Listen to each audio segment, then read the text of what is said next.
जय हिंद। प्रश्नावली 5.2 आपका एनसीईआरटी क्लास 10th का क्वेश्चन नंबर 12 क्या दिया हुआ है, ध्यान से देखो। दो समांतर श्रेणियों का सार्वअंतर समान है यदि इनके 100वें पद का अंतर 100 हो तो 1000वें पद का अंतर कितना होगा। क्वेश्चन बहुत मजेदार है। तुम्हारे दिमाग में आ रहा होगा कि सर 100वें पद का अंतर 100 है तो 1000वें पद का 1000, लेकिन ऐसा नहीं होता है। मैथ्स में अनुमान नहीं लगा सकते, इसीलिए हम अनुमान नहीं लगाएंगे और सीधे बना करके देखते हैं कि क्या होगा। तो आते हैं और सॉल्व करते हैं। सबसे पहले हमें क्या लेना होगा, तो जैसा कि हम जानते हैं समांतर श्रेणी में प्रथम पद और सार्वअंतर होना चाहिए। तो हमारे पास यहाँ पे दो ठे समांतर श्रेणी दिया हुआ है, सार्वअंतर दोनों का समान है। तो सबसे पहले माना प्रथम पद एक श्रेणी का है ना, एक श्रेणी का, क्योंकि मेरे पास कितने हैं, दो ठे श्रेणी है। तो एक श्रेणी का प्रथम पद तो एक श्रेणी हम कैसे अंतर करेंगे पहला दूसरा में, तो एक के प्रथम पद को हम बड़ा ए ले रहे हैं, कैपिटल ए ले रहे हैं। अच्छा, और सार्वअंतर कितना, सार्वअंतर तो सार्वअंतर डी लेते हैं, सार्वअंतर बराबर डी ले लिए। अच्छा, अब हम दूसरी श्रेणी का भी मानेंगे। दूसरी श्रेणी का कितना हो जाएगा, दूसरी श्रेणी का प्रथम पद, दूसरी श्रेणी का प्रथम पद। तो दूसरी श्रेणी का जो प्रथम पद है, दोनों में थोड़ा सा अंतर करने के लिए, क्योंकि दो अलग अलग श्रेणियां हैं, तो एक का हम प्रथम पद बड़ा ए लिए हैं तो दूसरे का छोटा ए लेंगे। इससे पता चल जाएगा कि ये अलग श्रेणी है और एक अलग श्रेणी है। और इसका सार्वअंतर देखो, सार्वअंतर दोनों का एक समान है, तो अगर उसका हम छोटा डी लिए हैं तो इसको भी छोटा डी ही लेना होगा। तो सार्वअंतर इसका भी डी, इसका भी डी, लेकिन प्रथम पद इसका बड़ा है और इसका प्रथम पद छोटा है। अब देखो प्रश्न क्या दिया है, यदि इनके 100वें पद का अंतर, तो 100वां पद कैसे लिखा जाता है तुम लोग जानते हो, A100, A100 अगर हम लिख दें तो कहलाएगा ये 100वां पद। लेकिन बड़ा ए और 100 लिखे हैं, इसका मतलब है कि पहली श्रेणी है, जो पहला श्रेणी है पहला वाला, उसका 100वां पद हो जाएगा। और इसमें से अगर हम दूसरी श्रेणी के 100वें पद को घटाएं, छोटा ए लिख करके 100 लिखेंगे, है ना। 100वें पदों का अंतर ध्यान दीजिएगा, हम क्या लिखे हैं, 100वां पद ये पहली श्रेणी के लिए और ये 100वां पद दूसरी श्रेणी के लिए, और दोनों का अंतर कितना है, तो दोनों का अंतर 100 दिया हुआ है। दोनों का अंतर कितना है, 100। बस यही था। इसको ऐसे भी लिख सकते हैं प्रश्न से। प्रश्न से क्या हुआ, तो प्रश्न से 100वें पद का अंतर हो गया 100। अब तुम लोग बता सकते हो कि A100 हम कैसे लिखते हैं। तो A100 कितना हो जाएगा, A प्लस 99D, ऐसा तुम लोग जानते हो, A प्लस 99D। यहाँ लगाएंगे माइनस, और इसको कैसे लिखेंगे, तो इसको छोटा ए करके लिखेंगे। ये बड़ा ए था इसलिए बड़ा ए, और छोटा ए था इसलिए छोटा ए। A प्लस 99D बराबर 100। अब यहाँ पे ध्यान देने वाली बात क्या है कि जब हम कभी लिखते हैं A प्लस 99D, तो इसका वैल्यू क्या होता है, A 100।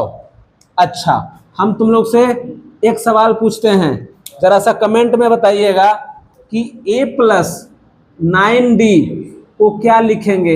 ए आपका कमेंट में इसका आंसर दीजिएगा कि A प्लस 9D को हम लोग क्या बोलेंगे। आगे चलते हैं प्रश्न की ओर। अब हम यहाँ पे A plus 99D minus bracket हटाएंगे, तो यहाँ पे हो जाएगा A और माइनस हो जाएगा 99D बराबर में 100। अच्छा, जब इतना हो गया, इसके बाद क्या करना है, तुमको स्पष्ट दिख रहा होगा कि सर 99D यहाँ पे प्लस में है और 99D माइनस में है, तो कट जाएगा, बिल्कुल कट जाएगा। तो हम इसको काट दे रहे हैं, 99D और 99D कट गया, तो बचा क्या, तो आपके पास बच गया A माइनस A बराबर 100।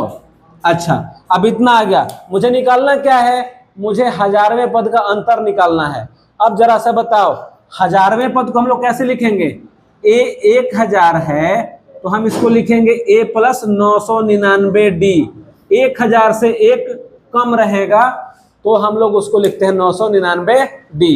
तो A 1000 कैसे होगा, a प्लस 999d। अच्छा, अगर कोई तुमसे बोले कि a 1000, इन दोनों में अंतर है, इसमें प्रथम पद छोटा a है और इसमें प्रथम पद बड़ा a है, तो a 1000 कितना हो जाएगा? तो यह हो जाएगा a प्लस 999d। अबे मैं क्यों बता रहा हूं, यहां वापस अब आ जाओ।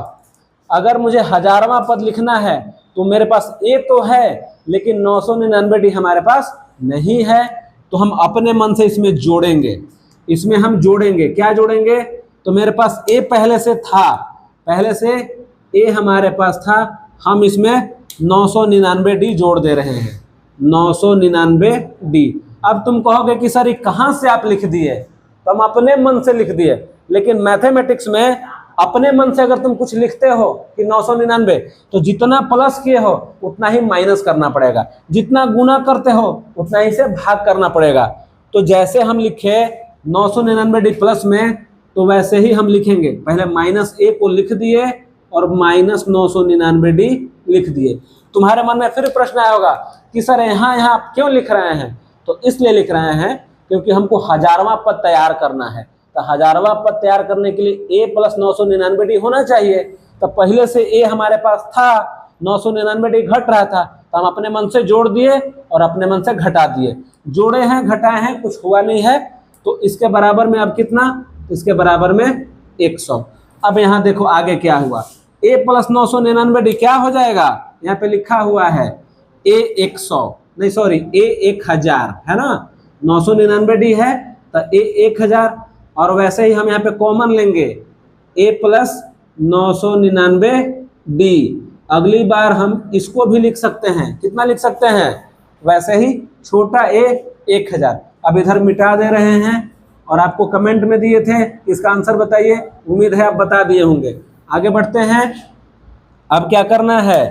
अब आपको लिखना है a 1000, तो यहाँ पे है ही, माइनस यह भी आपका हो जाएगा स्मॉल a और 1000, मतलब प्रथम पद जिसका a है उसका 1000वां पद, और बराबर में कितना? 100। अब देख करके मुझे बताओ, ये 1000वां पद में से दूसरे वाले का 1000वां पद घटा, इसका मतलब क्या हुआ? 1000वें पद का अंतर, 1000वें पद का अंतर, 1000वें पद का अंतर कितना हो गया? 100। यही आपका आंसर आ गया। तो 1000वां पद चाहे 100वां पद, कोई भी पद होगा उसका अंतर कितना होगा? 100 ही होगा। ये आपका आंसर आ गया। आई होप आपको समझ में आया होगा।